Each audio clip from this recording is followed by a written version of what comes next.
नोंथांमोना मिथिगौ ना आं बे ड्रेसजों मानो फैदों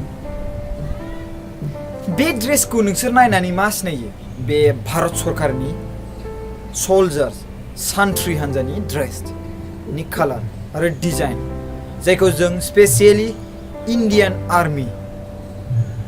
बाहायो बिसोरो गानो आरो CRPF आरो पुलिसफ्राबो मालाबा बिसोरनि गाननाय माबा माबि नुनो मोनो एसे एनै बाट स्पेसियेलि बुंनो थाङोबा बिसोरनि इउनिफर्म इन्डियान आर्मिनि इउनिफर्म होनना बुङो भारत सरकार डिफेन्स आर्मि सरकार बिसोरनि ड्रेस बिसोराव मोनफा गावबा गाव रुल्स थायो आरो बिसोरो ड्रेसखौ गानो दिनै जोंनि बर'नि गेजेरावबो बड'लेण्ड आर्मि होननाय दं जाय सुबुंफ्रा गावसोरनि जिउखौ अनालासिनो बर' हारिनि थाखाय मोनसे बड'लेण्ड स्टेट दानानै होनो होननानै गावसोरनि जिउखौ सरकारनि एगेन्स्टै हाग्रा बंग्रा थानानै बिथांमोना दिनै जानाय लोंनाय सुख गैयै हाथियार दैबायनानै थायो बिथांमोनाबो बेबायदि ड्रेसखौ गानो स' आं बिनि रिलेटेड लानानै बे ड्रेसखौ गानदों दिनै जोंनि बर' हारिनि बड'लेण्ड आर्मिखौ आं सेल्युट खालामग्रोयो अबयसे बिसोरखौ सेल्युट खालामनायानो बिराद इम्परटेन्ट मानो होनोबा बिसोरखौ आं जुदि बेबायदि सन्मान खालामबा बिसोरनि गोसोआबो गोजोननाय फैयो मानो होनोब्ला बिसोरो गाज्रि लामा जेखियानो जा हाथियार दैदेनदों मादोंआनो जा बिथांमोना जोंनि बर'नि थाखायसो दैदेनदों गुबुननि थाखाय नङा जों बर'नि थाखाय बयबो बर' हारिनि थाखाय बेयाव नङा कि BTC अनलि बा नङा बेयाव out of BTC only BTC नि थाखायबो हाथियार दैथायदों आरो आउट अफ BTC नि थाखायबो हाथियार दैथायदों बै समनिफ्रायनो दा BTC खिनियाव BTC Bodoland territorial council BTAD Bodoland territorial area district स' बे जानानै दङ स' माखासे जोंनि NDFB होननानै बे मोनसे दाजादों national democratic front of Bodoland माने बिसोर बड'लेण्डनि थाखाय हानजा दादों बिनि सिगां दैदेनगिरियानो जादोंमोन रन्जन दैमारि सार जायखौ एरेस्ट खालामदों बिथाङा दा जेलाव जोबथेसालियाव दङ आरो बिथाङा सोरनि थाखाय जोबथेसालियाव थादों आरो मानो थाखाय बिथाङा NDFB दिरुनदोंमोन बिथाङा सासे गोबां गियान गोनां आरो बिथाङा जोंनि बर'नि थाखाय मोनसे फिउचार इयुन दानो नागिरदोंमोन जायखौ जों थांना थानो हानाय दा जाय जोनोम जादों गथ'फोर बर' फोलेराव बिसोरखौ आलो गोजोनै गावनि मोन्थाय लानानै थांना थानो हानायनि मोन्थाय मोन्थों बे हिसाबै बिथाङा जोंनि बर'फोरनि थाखाय हाथियार दैदेननानै भारत सरकारनि एगेन्स्टै जोंनो बड'लेण्ड स्टेट नांगौ होननानै हाथियार दैदेनदोंमोन दिनै जोंनि बर'नि गेजेराव माखासे गोबां गावदों NDFB R NDFB S S माने संबिजित R माने रन्जन दैमारि स' बेफोरबायदिनो गोबां आरो दंबावो आं बारा इसेबां नलेज गैया बास आंना थोंजों बाथ्रा कि बिथांमोना जोंनि बर'नि थाखाय खामानि मावदों आरो बर'नि थाखाय बिथांमोना नाजादों बड'लेण्ड स्टेटनि थाखाय गोबां दुखुथिया आंनि थाखाय बयनिबो थाखाय जानो हागौ दिनै थांनाय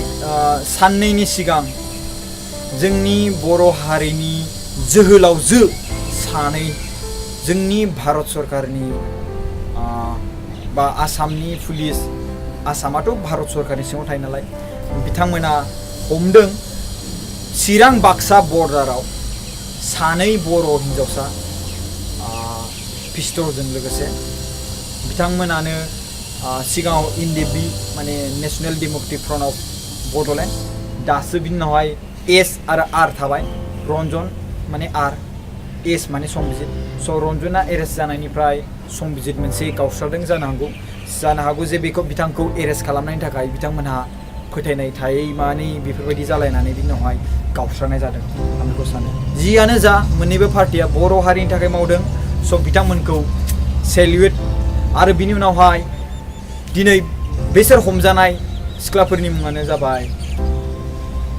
जुलि बसुमतारी बर' हारिनि फिसाजो जों बर' हारिनि फिसाजो बिफानि मुङा नारेरि बसुमतारी खरदैबारि राङाफारा डिस्ट्रिक्ट सनितपुरनिफ्राय आरो नेक्स्टआव दङ रतिमा बरगयारी बिथां बिफानि मुङा जाबाय रत्नेश्वर बरगयारी बिथाङा बेसरबारि गामिनिफ्राय आरो चिरां डिस्ट्रिक्टनिफ्राय स' बिथांमोनखौ चिरां बाक्सा बर्डाराव हमदों स' जोंनि बर' हारिनि गेजेराव बे मोनसे आं सानो आंनि थाखाय दुखु मानो होनोब्ला जोंनि बर'फ्रा हमजागासिनो दं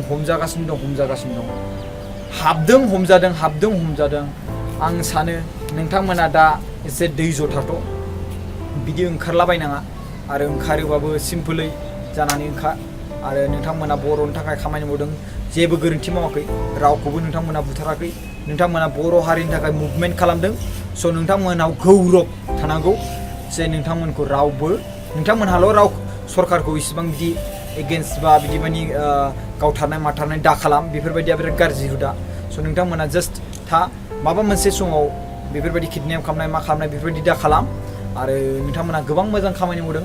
जों बर' हारिनि बयबो सुबुंफ्रा नोंथांमोननि बेफोरबायदि खामानि मावनो थाखाय गोबां गोग्गानाय मोन्दों आरो खेबसेबाव सेल्युट खालामबावबाय नोंथांमोनखौ आरो जोंनि बर' हारिनि नोंथांमोनहा जि गावनि जिउखौ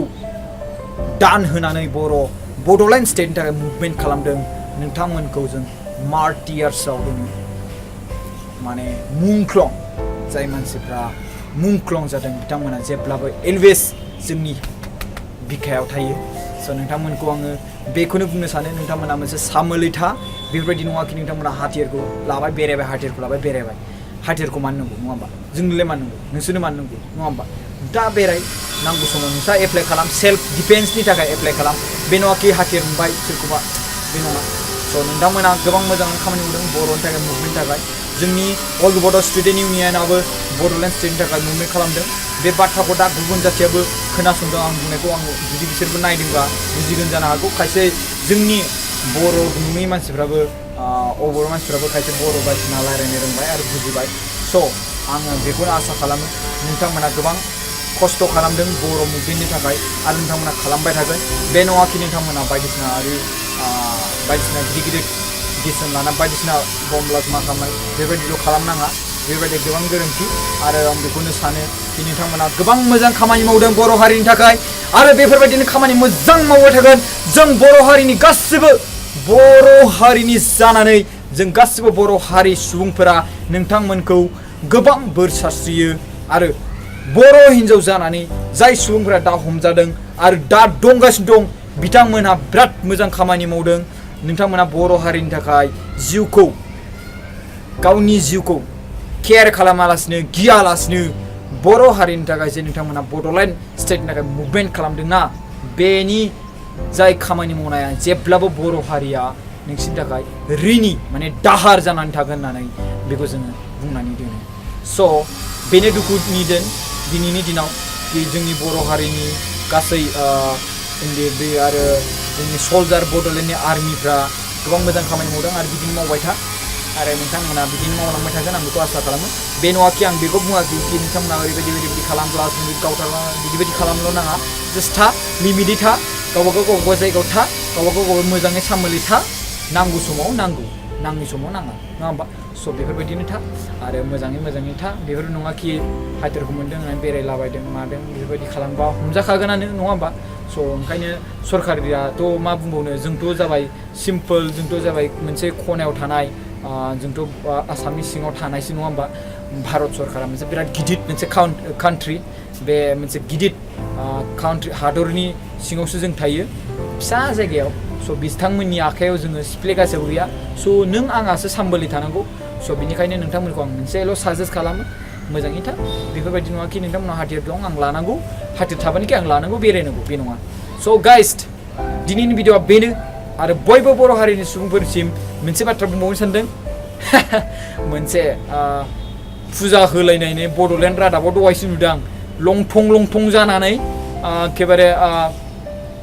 बोलि होनो नागिरदोंमोन सोरबा गावनि फिसाला ना मा होनो